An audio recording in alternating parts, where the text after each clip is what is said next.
Welcome to The Homeless Conservative, a show about principled politics for exhausted citizens. I am Blake Fisher, and I'm a political junkie so that you don't necessarily have to be. I know you've got a lot of things competing for your attention, so let's get to what mattered this week. And this week we're talking about the campus protests that have been going on for the last couple of weeks, actually. Something I wanted to talk about. It's so nuanced that it's a little hard to, and things are changing by the minute. So by the time this is released, it'll probably be a little outdated, and that's okay, because I'm going to try to not talk about the specifics, but more like the broad picture of what's going on. So protests started at Columbia University in New York, and then they spread to a lot of other campuses kind of throughout the United States, and these are what they would call pro-Palestinian. There's some anti-Semitic elements to them. We can talk about the differences between who are the actual students that are protesting and who are the outside agitators that are coming in. That's clearly a pattern here, is that a campus starts with a protest that's students, and then outside agitators come in. And when I say agitators, the reason I call them that is because very often they are agitating the situation. Students might be peacefully protesting, and these other people come in, and maybe they're the violent ones, maybe they're ones shouting anti-Semitic things. But for the purpose of this discussion, I don't think it really matters who's students and who's not, because there's a couple of reasons why. If you're going to have a protest, that's totally fine. I am actually a very, very, very big First Amendment person. I think that free speech is absolutely the bedrock of our Constitution. That's why it's the First Amendment. And I know there was some discussion, some arguments about whether it should be the First Amendment or not. And when the framers wrote the Constitution, and I'm glad it is, because I think that it is the way everything else works that comes after it. You have to be able to have a free press. You have to be able to have people be able to speak out against their government. And in this case, it's partially against the government. It's also against their schools, which some of them are. Columbia is a bad example. It's a private school, obviously, but this has happened at public universities too, and therefore they're part of the government as well. So I am all for free speech rights, and I am actually for. I would love to get in discussion with actually someone about this on the show sometime, but I am on the side of things where I say I'm even for the grossest of speech. I don't need it to be speech I like, because I think if we don't defend the speech that we don't like, we're not really for free speech. We are just for protest, and we're for things when it doesn't really, it doesn't prickle us. We need speech that makes us angry, I think, and makes us think, because I think that then we can counter argument with that, right? But if we just only allow the speech we like, then I don't know. It's just, we're not doing anything productive at that point. So I'm on the side of let Nazis be Nazis and spew their absolute horrendous stuff if they do it according to the law. So we do have a lot of laws in this country, and campuses have rules. And I think you have to follow those rules. The University of Florida is an example of someone where Ben Sasse, who is the former former senator from Nebraska, who's now the president of University of Florida, kind of said, look, you guys are free to follow the rules and have your protest and, say what you believe. But if you break the rules, he specifically said, we're not a daycare. So the rules. We're going to tell you the rules. We're going to warn you if you're breaking the rules, and then we're going to arrest you. If not, we're going to kick you off campus, and you're not going to be allowed to come back. I think that's the right way to do it, because on Columbia, clearly lots of rules were broken and lots of lines were crossed, and it got to a point where it did turn, I'm going to say, violent in the sense that they broke into a building, they were smashing windows with hammers. There's very clearly an anti-Semitic element to it, which, again, you have the right to be racist.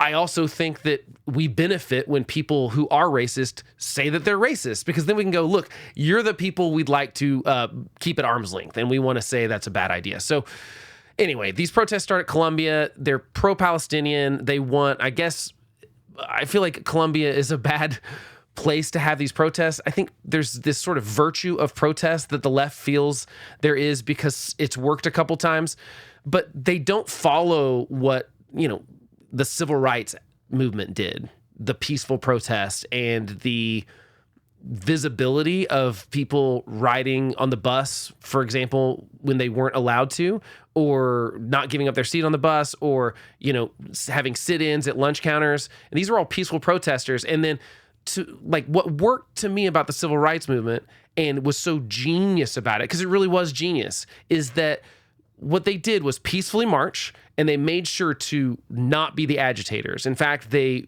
self-policed that themselves. They said, we are not going to do this. We are not going to give them a reason to be violent with us. So then when, you know, the police turn fire hoses on them and they're the ones being violent, and that's on the national news, it turned hearts and minds to their cause, because they go, okay, look, there's these people. They're just peacefully protesting, marching, whatever they're doing, and they're being violently detained or violently attacked by the state. And that's what worked. You know what doesn't work, though, is if you're violent first, it just doesn't make the police violence seem bad, right? And in some cases, the police violence is bad. For example, I think down at the University of Texas, Governor Abbott went too far. I think that there were people's just free speech rights being curtailed by them having such a police presence and kind of squashing it really quickly. And I agree with the sentiment that I don't want to see anti-Semitism on college campuses. I don't want to see it anywhere. I don't want to see any kind of racism broadly, you know, broadcast, because I think that it is a minority. I don't think that most of the people who are, I want to say, pro-Palestinian are racist towards Jewish people, but some of the things that they are listening to are from these groups of people who are, and they are sort of parroting the anti-Semitic stuff without realizing it. And I'll get to that in a second about how I don't think that this is really as, I think when you explain what's going on, people are a little more sympathetic to that it's a complicated situation. But either way, the point is, if you're pro-Palestinian, it doesn't behoove you to be anti-Semitic. So I think that these Columbia protesters, let's just say we'll give them the benefit of the doubt and say that every student there was peaceful. We'll say that they weren't anti-Semitic. They weren't the ones hurling insults at Jews. They weren't the ones pushing back on Jewish students, not letting them through or calling them out or like potentially putting them in dangerous situations. Although I know that's not true, by the way. There were students that were absolutely involved in it. But if you were the organizing group, you should be forcing out the people who are giving you a bad name by being violent. But that didn't happen either. And the university failed in every sense because they kept letting lines be crossed. And it got to the point where they broke into a building, they barricaded the building, and they barricaded a janitor inside. They wouldn't let him out. This janitor has nothing to do with any of this stuff. They were absolutely they hung a sign on the outside calling for intifada, which is the killing of Jews, by the way. Globally, there were chants of globalize the intifada, which means if you don't speak liberal, progressive, college campus, Ivy League speak, that is kill Jews everywhere. I think they have a right to say that, sure, except not really, because at that point we're inciting violence, right? And there's a line there that's really hard to prove in the courts. There is a Supreme Court precedent that says you have to be actually inciting violence. You can't just speak generally about like, I think all these people should be dead. That's not good enough for the court standard of being able to say like, hey, that was inciting of I don't want to say hate speech. I do not like the hate speech term because I feel like with First Amendment rights, you have the right to hate people. And I know that's uncomfortable for a lot of people, but I do think these hate speech laws are very antithetical to the First Amendment because I think that you can say, I think you can be racist. I think it's wrong to be racist. Let me be completely clear. But I would rather the racist person say it out loud and me know who they are. Because then I can say, I don't want to hire the racist person. That's my First Amendment right? So I don't believe in this hate speech stuff, but I do believe that there is a line that crosses when it becomes violent speech. And I'm not saying speech is violence, because I also don't believe that. Most of these snowflakes that are on college campuses think that if a conservative speaker shows up to campus, they have to protest that because they can't hear an idea that conflicts with their own priors, or that's violence. They think that speech is violence. I do not ever think speech is violence, but I do think you can have violence-inducing speech. If you say globalize the intifada, I kind of think you're saying, hey, Jews should be killed everywhere, and I think that that's a different line that we're crossing. Or if you're saying, like, go back to Poland, isn't something else a Jewish student was told, I think that's wrong. But in the context of free speech, I think they have a right to say it. So there's a lot of gross stuff that's going on these college campuses, but it doesn't necessarily rise to the level of free speech. It doesn't necessarily rise to the level of being illegal necessarily, because I think it's protected under free speech for a lot of purposes. But my problem with all of this is that college campuses, as we saw a few months ago, because we already had these, these other protests at these Ivy League schools, and these presidents of these schools were taken in front of Congress and didn't go very well for them. A couple of them have lost their jobs since or resigned, and they sort of had this idea of like, well, this is a free speech issue.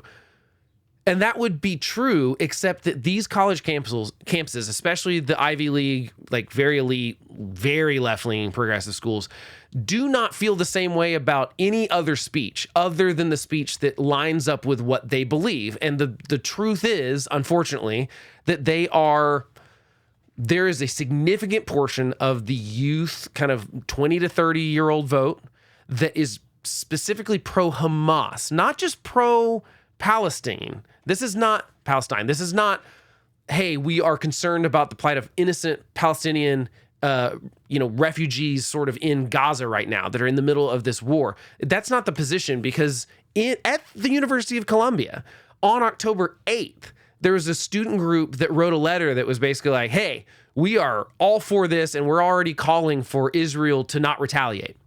And it's interesting because right now the whole thing is like, we don't like the way Israel, the smoke screen for all of this is that we don't like the way the IDF has taken task to trying to eliminate Hamas.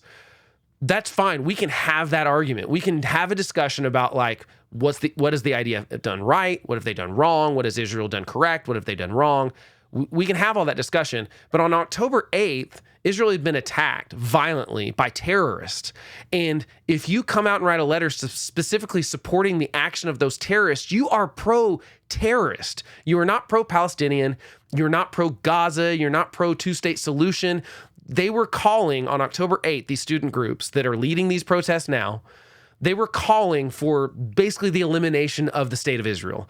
And they were cheering on the murdering, the raping, the beheading, the awful, awful things that Hamas did on October 7th. They were cheering it on as a reaction to being an oppressed people. And because everything in the eyes of the left is oppressor versus oppressed, that was the view they took. They're like, well, obviously, these people are being oppressed, and so therefore any violence against the oppressor is justified. And that's what they believe. They believe that any violence against an oppressor is justified. I think that's very, very, very wrong. And I think but they have a right to write that letter. I don't care that they write the letter, but it does show their cards, in my opinion. So, the thing about these protests is, what is the purpose, right? Because I think that if you're going to have a protest, if a protest is going to be good, you've got to say, like, what is the purpose and how are we achieving that purpose via this protest? So they're protesting Colombia because they're saying, we want you to divest any sort of investments in companies that are either in Israel. So by the way, it doesn't matter if those companies are on their side in Israel, because keep in mind, Israel's not a monolith. They're not all the same. Everyone's not the same in Israel. Most of the people killed on October 7th, 300 of them or so, were at this music festival. And I would describe it, if you're in an overnight rave, basically is what it was.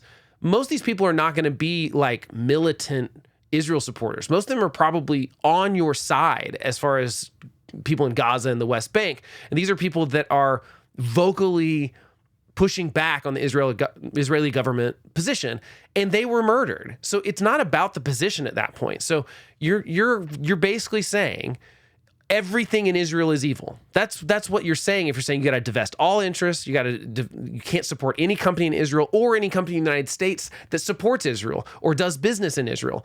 You're trying to sanction Israel like we sanction Russia, for example, for their invasion of Ukraine, or we sanction Iran for their terrorist support. That's like what we do as a government. And what these protesters are saying is, we want Columbia University, this is where it started, like I said, and this is what the other universities have followed too. We want you to divest any kind of interest or investment or company or any kind of support, any kind of connection to Israel whatsoever, whether they're doing business there or it's companies here that are doing business inside of Israel. To me, you're painting the entire country of Israel then as with one broad brushstroke that says all of you are evil. And I think that's wrong and stupid. I like nuance, right? We like nuance on this podcast. There's no nuance there. And I think that's kind of silly. And why do it at Columbia? It doesn't seem like the right place to do it. Columbia, by the way, part of the other demand is that we want a ceasefire. The faculty at Columbia University have no control over there being a ceasefire in Gaza. I would argue the United States government has very little control over there being a ceasefire in Gaza. Obviously, we are working in negotiations for trying to get there, but the truth is Hamas is the one that keep resisting doing a ceasefire. They keep coming with terms that say, hey, we'll release all these Palestinian prisoners that we have. They're terrorists, essentially. We'll release these Hamas terrorists.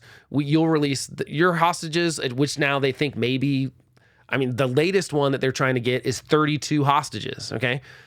And Hamas is not playing ball. So I guess what do we want Israel to do? And I'm not trying to get onto that path. We've had a podcast about that. We'll do another show about that. But the point is, Columbia has no oversight, no ability to influence Israel in this matter, okay? So it's kind of silly to be protesting on Columbia campus anyway. I think that there's, unfortunately, like I said on the left, this romanticizing of protest. I think they just look back to the civil rights era, and I think they look at the 60s and they look at the ones that were good, and they kind of discount all the ones or kind of forget about all the ones that didn't go very well or didn't do anything or just ended in violence. And this has been a problem for a long time. This is not a new thing. There's a recency bias sometimes to think that like, oh, this is a problem right now. No, this has been a problem now. It was a problem in the 60s. It was a problem. There were protests on colleges' campuses before the founding of America, okay? So this is something that's been going on for a very, very long time. But I do think if you're going to have a protest, you should go like, what can we do that will actually make a change? I'm sure part of what they wanted to do is be on the news, but I'm sure they didn't want to be on the news, or maybe they did. If I was pro-Palestinian civilians, I'm going to make sure that no one in my group or no one that shows up is holding up a sign that says globalize the Intifada, right? That seems like that's going to be bad for my cause. Or I'm not going to let someone, honestly, if someone shows up with an Israel flag, I'm not going to violently tell them to leave or something, because I think it's bad for your cause. So again, if the point is to get cameras on front of you, do what the civil rights did. The civil rights protests were like, we are specifically going to be nonviolent so that when the other side gets violent with us, they look bad and we look good. And I think that was smart. And I think it turned the hearts and minds. And that's how the Civil Rights Act happened, right? And I think those protests were amazing. But that doesn't mean every protest is good. Because one is good, that doesn't make them all good. And I just think that's part of the mentality that's wrong in this kind of thing. And so these are basically kind of stupid. And these are the most elite. These are the most elite people these are people going to Ivy League schools. These are people that are either paying $50,000 a year to go to this school, or they've on some sort of scholarship or something. But these are not, I don't know, the demands and the babysitting and the sort of like just absolute ridiculous. So they end up, the protests eventually led to like smashing of windows, like I mentioned, and an occupation of Hamilton Hall, where they barricaded everything, and and all these people are wearing masks, so we can't tell who's students, we can't tell who's not, but they barricade themselves inside and they start demanding things. They demand food and water because they need basic humanitarian aid. And this is like, once they barricade themselves inside, they've got banners outside that are explicitly calling for the elimination of Israel. And they've also hung a sign outside that an Intifada sign. Okay, so you're no longer pro-Palestinian. You are now anti-Semitic. You are now anti-Israel. And this whole like argument about Zionists, pro-Israel being able to exist versus anti-Zionist, I think it's a smokescreen for an excuse for being anti-Semitic, frankly. Most of what they're saying is not actually critical of the Israeli government positions. It is saying it doesn't want it to exist at all. And to me, that's anti-Semitic, okay? I think that if you say we want Jews to be killed everywhere, which is if you're supporting Hamas, and there were people waving Hamas flags at these protests, if you support Hamas, Hamas's charter specifically says they are going to eliminate all the Jews globally, okay? So this is a group of people that want to murder all Jews, and you are waving their flag at your protest. Again, you have a right to do it, but I think you're the villain, and I think you're evil. And that's okay for me to call out, I think, because you've got a Hamas flag, okay? Anyway, there's this hilarious press conference. I meant to grab a clip. I didn't grab it, but there's this it's this lady who's actually like a professional protest person, like an outside consultant for protest. Apparently this is big business, right? And so she comes in and she's having this press conference, and it's hilarious because they're asking her, okay, what are the demands? And they're like, well, we demand that the university, provide food and water because it's part of their meal plan. And so the press kind of pushes back and says, well, yeah, but didn't they lock themselves in the building? They could leave and go get food, right? And they're like, well, yes, but, and it's hilarious to hear this lady kind of go back and forth. And finally one press member asked her, like, so what she asked? Basically they just keep pushing back and they say, well, has the university actually blocked food and water from coming into the building?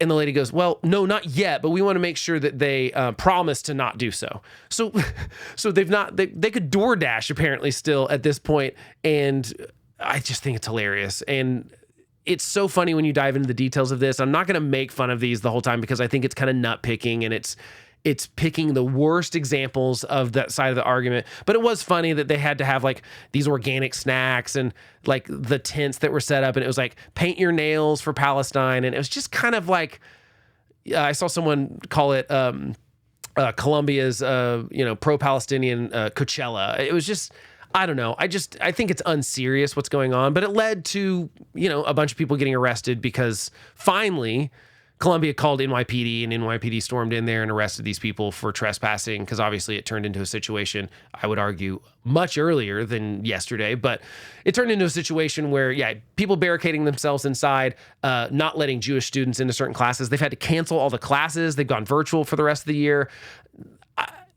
Jewish students don't feel safe on campus.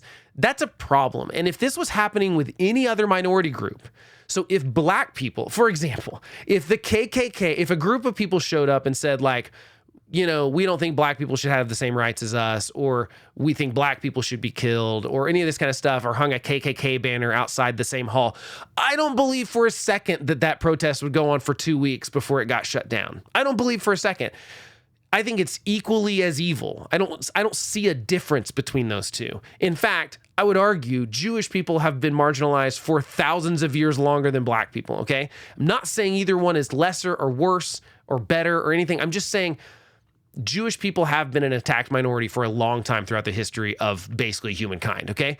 And if this was happening for any other minority, if it was happening for a protest against trans people, if it was protest against LGBTQ, if it was a protest against black people, if it was a protest against Hispanic people, immigration, anything that even leaned a little bit to the right, I don't believe for a second these college campuses would believe, like, say, oh, it's free speech, they can gather and they can do this stuff.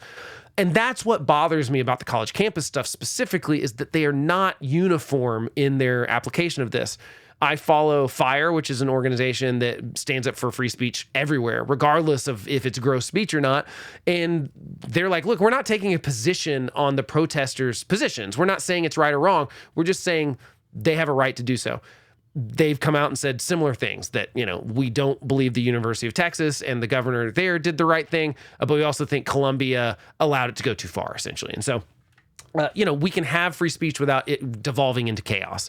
So, anyway, they want food and water. They hang their intifada sign outside. And, Jewish students have been attacked at these universities. They've been prevented from going to class. And so the media is going to call it mostly peaceful, but I think it has to be all the way peaceful. You got to weed out the people that aren't being peaceful. And if you are, I understand that this is like a huge tension thing, but the real problem here is that most of these people that are protesting don't understand how complicated the situation is in Gaza. They do not understand the history of Israel or the Gaza or the West Bank or really any of the Arab nations in Israel. They don't know any of that history. And the proof of that is that they keep chanting this line, from the river to the sea, Palestine will be free, okay? Which, by the way, the actual Arab of that ends with Palestine will be Arab, okay? It doesn't say will be free. It says Arab. To me, that's indicating clearly, that they don't want Jewish people around, okay? So I have a problem with the English translation of it because I don't think it's actually, I think it's kind of a little watered down, and I'm all for people everywhere being free. I wish democracy would be everywhere, but I think we're kind of twisting the translation there a little bit to make it more palatable, honestly. But either way, let's take the river to the sea, the Palestine will be free, and forget the Arab part, okay? A UC Berkeley professor hired a survey firm to poll college students from across the country about the use of that phrase specifically. And when initially asked the question, 86% of them supported the phrase. Only 47% of the people polled could name the river and the sea, which is the Jordan River and the Mediterranean Sea, because they really know so little about the geography of the area that they don't even know what they're saying when they say it. They just think, oh, I'm supporting civilians in a place that are being oppressed, right? It goes back to the oppressor-oppressed thing. Once students were explained some of the basic facts of the region, 67% of them no longer agreed with the sentiment. So of those 86%, like a super majority of them, once we explained, okay, what that's saying is that the state of Israel can't exist anymore. And we don't want any of these people to be able to live here anymore. Now do you support it? And they go, oh, no. So there's a basic educational element to this that I think that people on the other side, people on my side, need to be better about having conversations with these people instead of just vilifying them immediately. Now, I think if you're clearly anti-Semitic, I think if you hang a sign that says globalize the Intifada, I think you know what you're saying. Maybe you don't. And I'd like to get clarification on that. I don't live in New York, so I don't get a chance to actually talk to these idiots. But I would love to, because I think that for the most part, people are just parroting the bullet points that they've heard. So they hear one thing from their side and they just join in. And I think that there's, especially when you're young, I think it's really easy. Think back to being in your early 20s. And I remember being really worked up about political stuff that I look back and I kind of go, you know what, maybe I didn't understand the nuance of that specific policy or that politician or that side of the argument. I know for sure I did that all the time. Me and my friends all did, right? And I can see how it'd be really easy to get caught up in a protest, to be like part of something and to feel like you're making a difference. And I think it's especially probably tricky for these really elite students who are, frankly, if you go to Columbia or Harvard or Stanford or any of these Ivy League schools, chances are you are going to go on to be what we would consider the elite in America. You're going to have probably an elite job. You are going to be hanging out with probably fairly wealthy people. I mean, some of them, if you're getting a degree in gender studies or something, maybe not.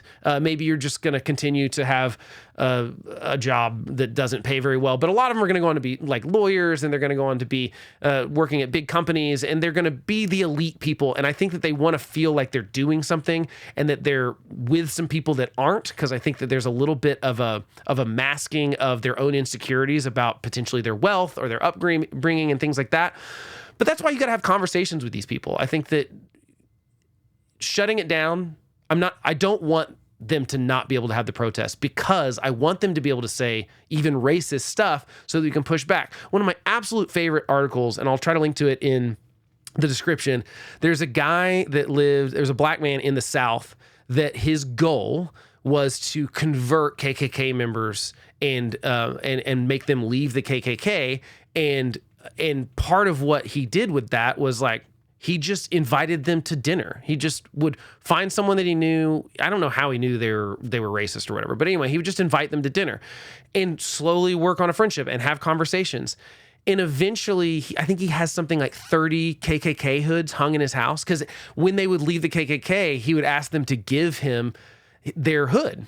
And he hung them in his house kind of as a like trophy of, look what I did by talking to people and showing them that what they believed about black people was wrong. And all I did to show them that was invite them to dinner, essentially. And I befriended them and I had conversations with them and I asked them questions and we talked about stuff. That's not sexy because it took this one guy decades to get 30 people to not be racist anymore. That's not sexy, and that's not a program we can implement at a government level, or that's not something that we can shout about. But that's the way this works. And I think that's what we have to do with this situation too. I think you have to, any of these complicated situations, especially when there's racism involved, or if there is, any kind of thing that we violently want to push back on, I think it's really easy to vilify those people. But I also think that most of them don't really understand the nuance. Now, I think there's some of these people you could talk to till you're blue in the face. I don't think we could talk to most people in Hamas, for example, and change their mind. But even the people in Gaza are changing their mind. You look at the polls from a year ago, and polling, obviously, I assume in Gaza is very complicated. I'm sure it's not super accurate. I'm sure it's very, very hard to get accurate numbers. But some of the polling has gone down in in the half a year since October 7th, because they see how it's not good for them. It's not been good for them. There are now more Palestinians. It's only something like, I think it's something like less than 30% of people in Gaza are supportive of Hamas. Most of them want Hamas to go because they've seen in their very own lives the pain and the suffering and the death and all the things, and that Hamas doesn't really care about them.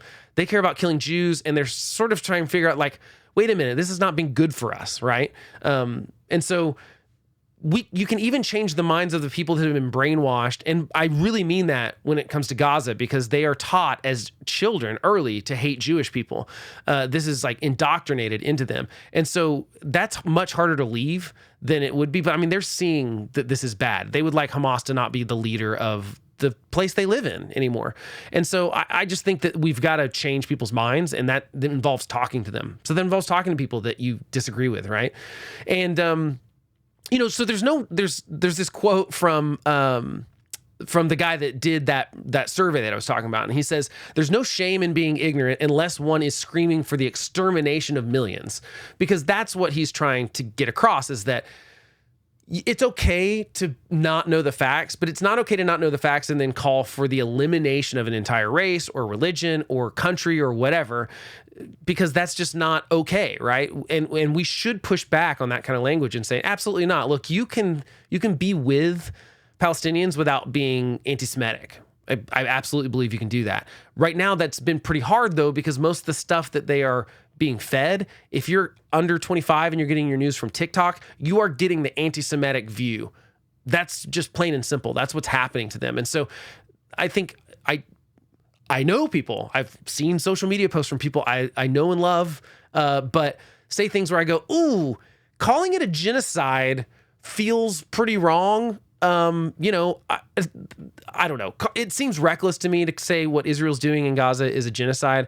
And again, I thought I'd mostly talk about the protests, but just to digress for just one moment here, I think it lessens the seriousness of that accusation. It's the same when we call everything racist, or to look at anything like that. We take a word and then we start softening the definition of that word to apply to things that, because we know the weight of saying it's genocidal, people perk up and go, wow, I didn't know there was a genocide going on.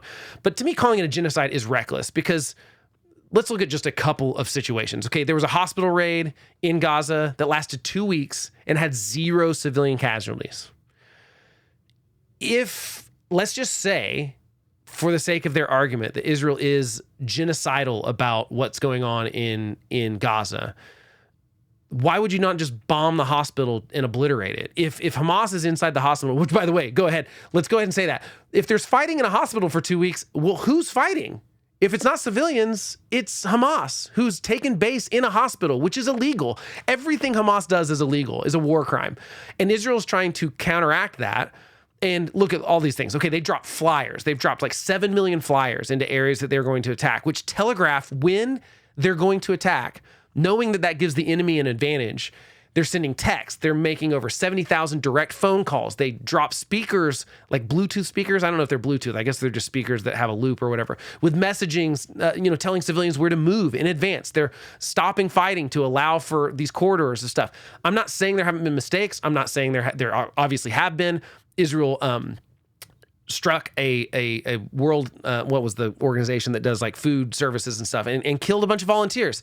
That was obviously a mistake. I don't think that there's any proof that it was intentional. Why would they do that? I mean, that's ridiculous to say it was intentional. Obviously, intentionally, someone fired at that vehicle, but they didn't know it was volunteers inside of it. So there's absolutely been mistakes. This happens in every war, unfortunately. War sucks, okay? But right now, according to most of the figures that you can find, the militant to civilian casualty rate or ratio is 1 to 1.5. The UN and EU estimate most modern wars have a 1 to 9 ratio. So Israel's war in Gaza is 1 to 1.5, and the UN and EU estimate that most modern wars, forget urban wars, because urban warfare is a totally different animal in itself, are 1 to 1.5. Okay, so that's drastically lower than even ours in Iraq and Afghanistan. Okay, so I don't see how you can say it's genocidal when you're killing one Hamas person and 1.5 civilians. Obviously, I wish in a perfect world we wouldn't have these wars, but that's a low civilian casualty rate, especially in an urban environment. And so, I just think calling that a genocide is wrong when Israel could just wipe Gaza off the map if they wanted to, and they haven't done so. So clearly, this is not a genocide. And to call it so, I think softens the word genocide. You know what's actually a genocide is what's happening in China. And I don't see any of these pro-Palestinian people, campus protesting for the Uyghurs. I don't see any calls for Colombia to divest from China when they are literally putting Uyghurs, these Muslim minority Chinese people, in camps. They're concentration camps essentially, and doing forced slave labor and stuff. And this is something we're just turning a blind eye to. There's an actual genocide. They are sterilizing the people so that they can't reproduce. There's an actual genocide happening inside of China right now. And I don't see campus protests for it. And that infuriates me because that's where I go, this is clearly anti-Semitic, because you are applying one standard to Israel that you're not applying to China or anywhere else. There's also other genocides going on in other countries that we're just not involved in. And so they're just, it's just whatever, I would like to eliminate genocides everywhere. I think that we should protest them everywhere. I think we should call them out everywhere. I don't think we should be selectively just saying, so we're not going to call out all these other genocides, but we are going to call what Israel's doing, which is clearly not genocidal, a genocide. To me, it shows your cards, it shows you're anti-Semitic. Again, you have a right to be anti-Semitic, but just say you are. Just be honest, okay? So what do they want? What do these protesters want? Let's get back to it. They want a ceasefire. They want the war to end. They want the suffering of Palestinians in Gaza to end. I would like all of those things too. I do. I would love this conflict to end, but we have a difference of opinion on how that ends. The only way this can end right now is Hamas can do it. Hamas can surrender. They can release the hostages. They started this October 7th. We were in a ceasefire, by the way. So calling for a ceasefire is not exactly reassuring to Israel, because they were in one and they're constantly getting shot rockets at by these terrorist organizations, not just from Hamas, but also from Hezbollah in the north out of Lebanon. Okay. So they're constantly being attacked by some of these Arab nations. By these nations, what I really mean is Iran. Iran has also showed its cards recently with their drone strike, their missiles that they sent in and failed miserably. But that doesn't mean they didn't want to attack civilians inside of Israel. I think Israel has a right to be upset about that. I think that what this really is all about, at least partially, is not just a hatred of Israel, hatred of Jews, because that's definitely the case with Iran. Okay, Iran is very explicit about that. And Iran is the people that's the government that's funding Hamas, Hezbollah, Houthis, these terrorist groups, okay? There's obviously an anti-Semitic element there. They're open about it. There's an Arab-Israel conflict, but Israel has had better relations with former enemies, with people like Egypt. They were in talks with Saudi Arabia.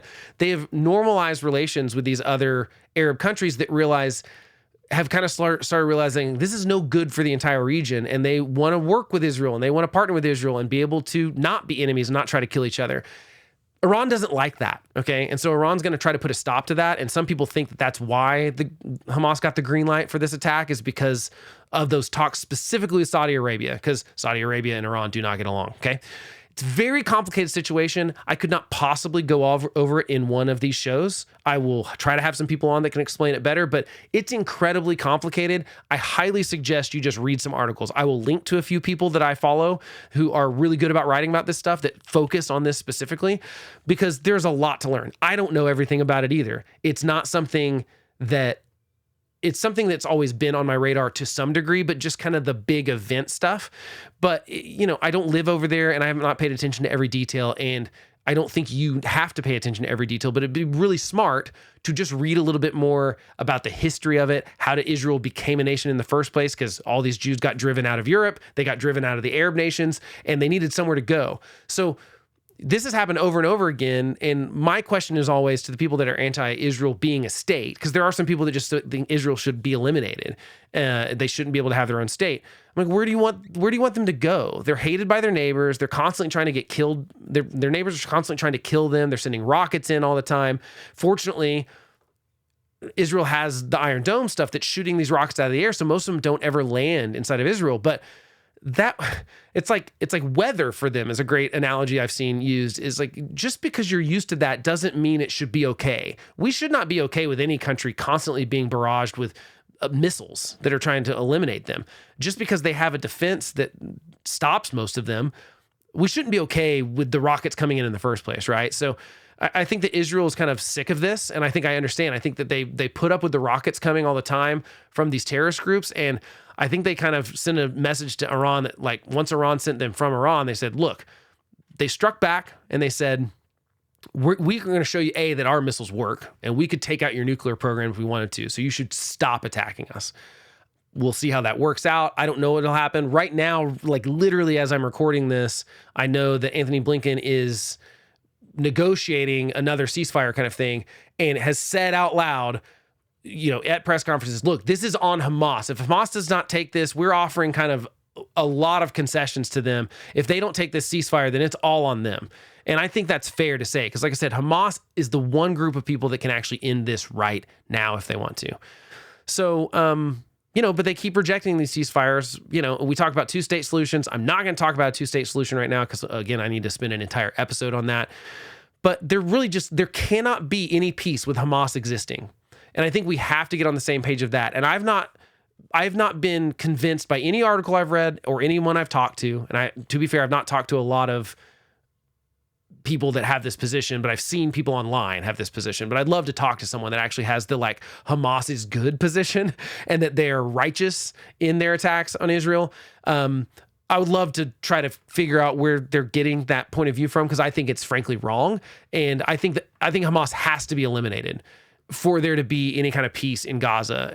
Then we can talk about one-state solutions, two-state solutions, whatever we want to talk about at that point. But to me, Hamas has got to go, right? And the fact that I don't see any signs for that.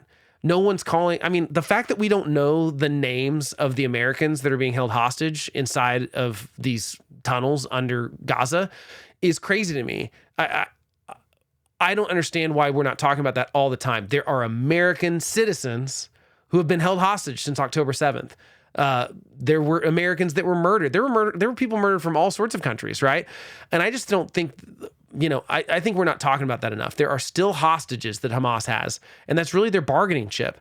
But now they're claiming they don't even have enough. The last round of negotiations, they wanted something like 40, and they said, we might not have that many hostages, which either means they're dead or they can't find them, or worse, So again, I don't understand why Israel are the bad guys here. They're the ones being constantly attacked. They're the ones that were attacked violently on October 7th. And I don't believe for a second that if we were, to put it in perspective, if, let's say Mexico, I did this on the last time I talked about Israel, if the cartel inside of Mexico came across the border and killed 30,000 Americans and took a bunch more back across the border as hostages, do you believe for a second anyone would be like, yeah, well, you know what? Fair game. We don't have to do anything about that. We shouldn't retaliate for that. We shouldn't go after the cartels. I just think that's ridiculous. It's a ridiculous notion to think that, and by the reason I'm using a 30,000 number there, I'm trying to like put it in proportion for our because I think there's 10 million people in Israel. We've got 330 million people. So I'm just doing the math on like, that would be the percentage of our population that were murdered. That percentage of their population was murdered. And, you know, a couple thousand more were injured. And by the way, like I said, the crimes that Hamas did were absolutely atrocious. Excuse me. I won't get back into those again, but you know, so, you know, I just think that we've got, I don't know. I don't know where to go from this other than to say that these protests, I'm glad they're getting shut down. I'm glad that they're stepping in. I think it's a bad way to do it, okay? I think that this sort of mental illness that has become the oppressor-oppressed categorization of absolutely everything, and this is what like DEI does. I will do an episode on DEI stuff too and why it's bad, but the diversity, equity, and inclusion stuff. I think that this leads to specifically anti-Semitism. And there's a lot of great stuff at the Free Press. You can read about that. They're kind of a lefty press organization that's so vocally anti this DEI stuff because they've seen, it's ran by Barry Weiss, who left the New York Times, and she's a Jewish lesbian, and she's seen for so long that like, look, this is clearly leading to anti-Semitic stuff because you can't keep that oppressor mentality. You can't look at the Jews and you can't make that kind of round pegs fit in the square hole, or is it a square peg in a round hole? I don't know which way that goes. I guess I think the circle one would fit in the square. That actually makes sense. It's a square peg in a round hole. You can't make that work because so many Jewish people, despite being a minority and despite being like, not just like persecuted, but like, you know, we had an actual genocide. We came up with the word genocide because of what happened to the Jews in World War II and in Europe. And to now have so many, like, how many Jewish people have won the Nobel Prize and how many of them are leaders in industry and all this stuff. They were clearly oppressed, but they rose up out of that. And so it kind of ruins the oppressor narrative because they can't include them in that because they'd go, oh, look, people can be oppressed legitimately and then rise out of it.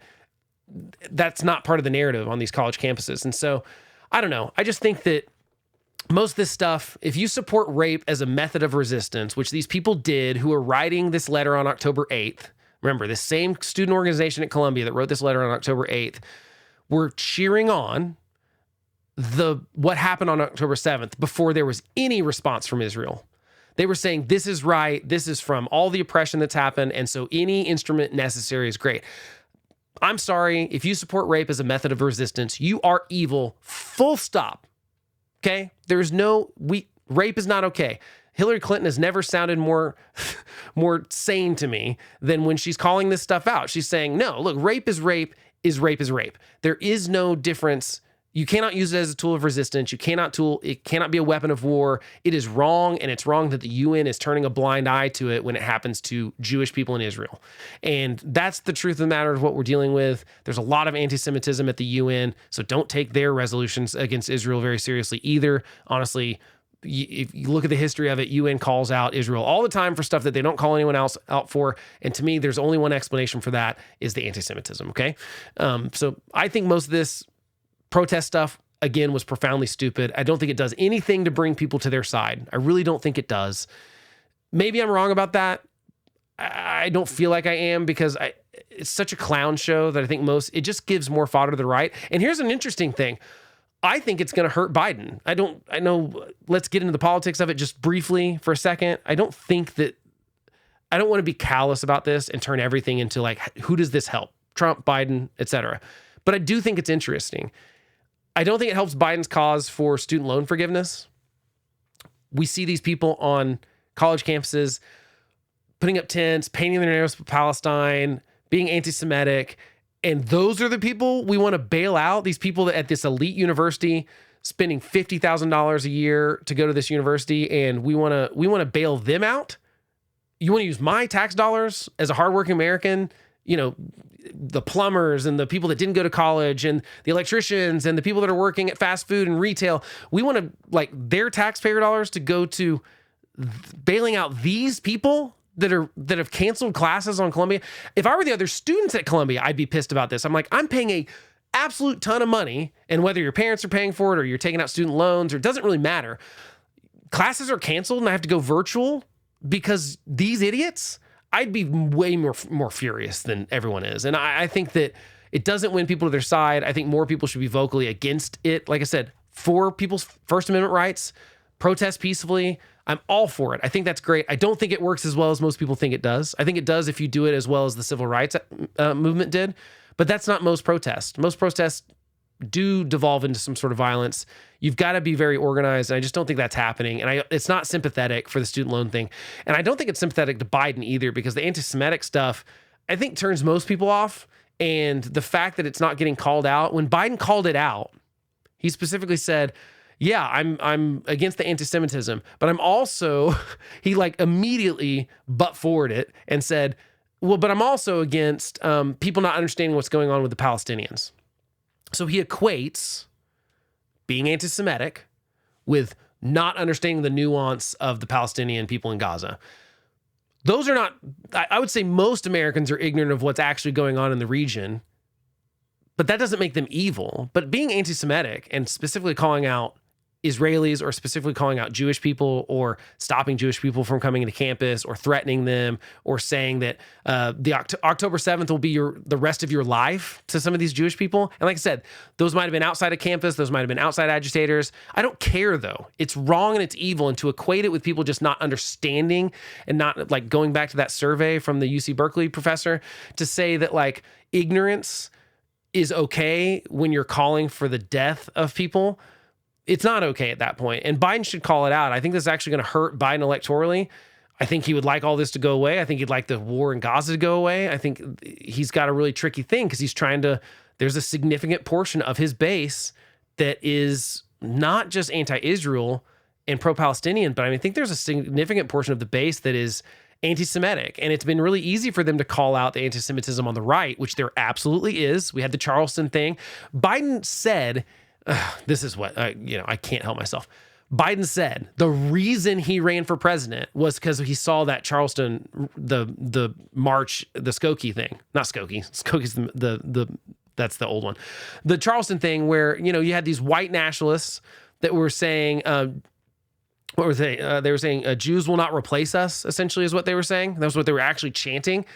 And yeah, that's anti-Semitic. And I'm going to call that out. And everyone rightfully called that out. And the news story out of Charleston was, these are racist people. And I've tried to paint with a broad brush and say, this is right. This is Trump. This is everyone. Trump did the same stupid thing that Biden's doing right now and tried to both sides it. And he said, they're very fine people on both sides. This classic quote from Trump, which it's like, again, no, dude, just call out the racism on your side. Biden should do the same thing now. But Biden cited that incident as the reason he ran for president. And now you've got the exact same thing happening on a college campus. On college campuses across the United States, where there's clearly an anti-Semitic angle to it, even if it's just some of the protesters, he's not actively calling it out enough. And you can't call out the anti-Semitism on one side and not your own side. I'm going to call it out on both sides. Again, I'm all for these people standing up and saying their stupid, evil beliefs, because then I can point to them and go, great, that's a person I think that if he has trouble getting a job because of that opinion, that's where I think your free speech rights end. The government cannot curtail your speech, but that doesn't mean I have to support it. That doesn't mean I have to hire you. It doesn't mean I can't fire you for your speech. There are consequences to speaking out. And I think that's something that a lot of people don't remember about most of the kind of free speech situations that have happened throughout the United States. There have been consequences for that. Martin Luther King and those people who marched were arrested and put in jail for it. There were consequences for it. Am I saying that that was correct for them to be arrested and put in jail? Absolutely not. Martin Luther King was assassinated for this, okay? There were real consequences for what he fought for. And you have to be willing to pay those consequences sometimes. And I'm not saying the consequences were okay, but there were consequences. And this has been the case throughout the history of the United States and the world, honestly. People who speak up, you've got to understand that there are potentially there's going to be blowback for that. And I think that these campus protesters don't want to deal with that. And the truth is they need to be able to. Now, they should also follow the rules, but I just don't see that happening. So So that's it for today. Thanks for joining me on this episode of The Homeless Conservative. Your time I know is really valuable again, and so I'm grateful that you choose to spend some of it here with me. If you like what you heard, please consider rating this podcast wherever you listen to it, whether that's liking it on YouTube or 5-starring it on Spotify or actually writing a review on Apple Podcasts, which I still sometimes call iTunes because I'm old. It really does help me a lot. It really is the best thing you can do. The other thing you can do is tell a friend about it. That really helps me a lot too. Just word of mouth, because honestly, it's a lot easier if I just do outrage porn. It'd be a lot easier if I just got on here and yelled about the left and threw bombs and I'd have more viewers. I'd have more listeners. I don't want to do that. So I know this is going to be a thing where it's going to be word of mouth. I know it's going to be you telling a friend, hey, I think you might enjoy this because it's not the craziness that everything else is right now on the left and the right. I don't like a lot of the media on the right because it's just throwing flames at the left and it's picking the craziest story on the left and running with it, like painting everyone with that same broad brush. And I believe there's nuance in all of this stuff. So if you like the nuance and you think you know someone that likes the nuance, pass it along to them. That really does help. And I also love to hear from you. So I love to hear from you on Instagram and YouTube at The Homeless Conservative. You can add stuff in the comments there, or you can send me a message. You can also email me at blake@thehomelessconservative.com. Your input really does mean a lot. I promise. I'd love to have this friendly discussion if you'd like to. Other than that, I'm going to talk to you next time.